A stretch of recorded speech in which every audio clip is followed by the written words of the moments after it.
Улсын их хурлаас засгийн газарт үүрэг чиглэл болгосон, улсын их хурлаас баталсан шийдвэрийг ойлгоогүй хүмүүс хэрэгжүүлнэ гэж байхгүй л дээ. Ярьж байгаа зүйл нь огт ойлгоогүй шүү дээ.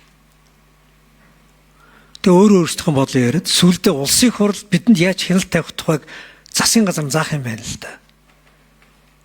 Хөл толгой одоо алдагдчих нэг том хэлбэр энэ болно шүү дээ. Улсын их хурл засгийн газрын үйл ажиллагааны мөрийн хөтөлбөр дотор мөрдөхөл байгуулах тухай маш тодорхой заалт оруулсан.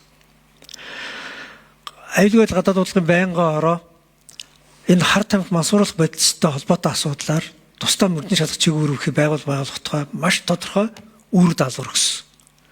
Энэ хоёр чинь нэг зүйл байсан. Олон улсын жишгээр улс дамнсан энэ төрлийн гэмт хэргийг одоо байгаа дотоодд байгаа цагдаагийн арга барилыг хүчнөөцөр энэ гэмт хэрэгтэй бол тэмцэж чадахгүй байна. Тийм учраас мөрдөх албаа байгуулаач.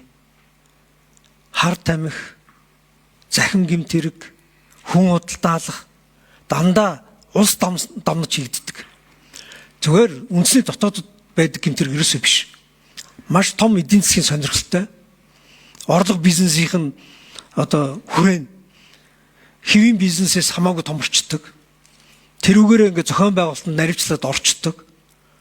Тэгээд үйлдэгдэж байгаа гэмт хэргийнхэн газар нутгийн байрлал нь нэг улсын нутаг дэвсгэр дээр биш. Дандаа хил дамнаж үйлдэгддэг. Энэ төрлийн гэмт хэрэгтэйгээ тэмцэх хүч нөөц, боловсон хүчин, зохион байгуулалт, зардал мөнгөнийхөө асуудлыг мөрдөх албаны хэмжээнд зохион байгуулаач гэдэг үүрэг чиглэлийг өгсөн. Засгийн газар гэмт хэрэгтэй тэмцэх үүрэг үндсэн хуулиар байж байгаа. Гэтэл өөрийнхөө гүйцэтгэх хэрэглээс гадна прокурорын мөрдөн байгуулах тухай яриа сууж байгаа гэдэг чинь угаасаа энэ бодлогыг ойлгоогүй гэсэн үг шүү дээ. Энэ баримт бичгээ бүр тоож уншсан юм уу ер нь? Тим хэмжээний байна гэсэн байг нь харагдаж байгаа байхгүй. Алдаага дахин давтаад байвал ардын нам ус нөхрөө улам бүр гүнзгэл ороод авах. Танай намын өнгө айшаар энэ улс орны хувь заяа явж болохгүй шүү дээ. 2016 оноос хойш манай намаас ерөнхийлөгч гарчихна гэж гордоод элбэг дөрждээр өчнөө ирэх мэдл нэмсэн. Сайн дураараа хадаг барьж гүсээр байгаад им инх болдог хүн ерөнхийлөгч болно гэж гордож гүсээр байгаад ерөнхийлөгчийг ерөнхийлөгч биш болтол нь 200 хуулиар ирэх мэдл нэмээд өгсөн. Батулга болцсон чинь зовлонгийн авсан гутаа үндсэн хуулиа өөрчилж байгаа төвчөлтгой ерөнхийлөгчийн эрх мэдлийг танах ёстой гэд 19 онд өөрчлөлт оруулсан. Танай намын хийсэн ажил шүү дээ.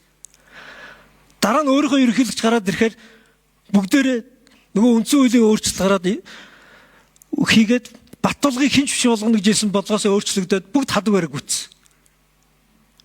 Ирэх сонгуулиар танай намын ерөнхийлөгч гарахгүй шүү дээ.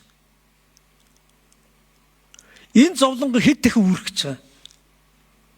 Эрх мэдлийг дагаж хадган дээр албан тушаал эрх мэдэл хоёрыг барьж гүйсээр байгаад танай номын энэ нэг даргаа шүтдэг бэлдүүлчихсэн зовлонгийн чин гайгаар энэ улс орон хоёр удаа нэг бол ерөнхийлөгчтэй, нэг бол ерөнхийлөгчгүй, нэг бол дарангуулагчтай, нэг бол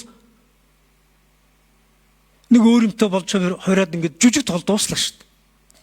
Хэдий болтол намынхаа дарга нарын эрх мэдлийг тэлж нэмэх гэж энэ хадган дээр төрийг барьж тоглодгоо болох одоо зогсоох юм бэ.